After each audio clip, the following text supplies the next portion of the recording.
کیا گرم آب و ہوا واقعی ہی فلیش فلڈز یا اچانک سیلاب آنے کی وجہ بنتی ہے؟ سائنسدانوں کے مطابق ایسا ہی ہے اور جنوبی ایشیا میں اس سال ایسا ہی ہوا ہے۔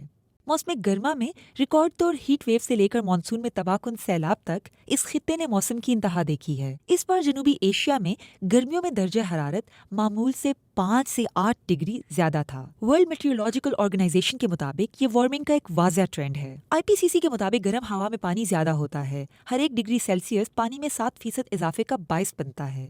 پانی پر سے زیادہ بخارات آسمان کی طرف جاتے ہیں جو سخت طوفان کے بادل بناتے ہیں۔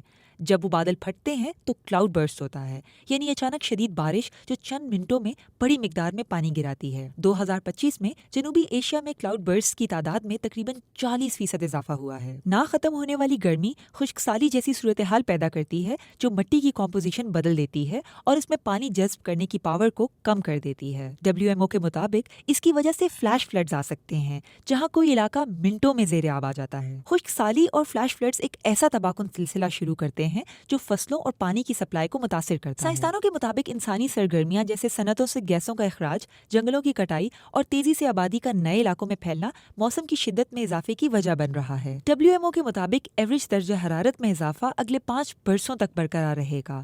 اس لیے جب تک ہمارے طور طریقوں میں کوئی تبدیلی نہیں آتی اور کوئی فوری کارروائی نہیں کی جاتی، ہمیں ان آفات کا سامنا کرنا پڑے گا۔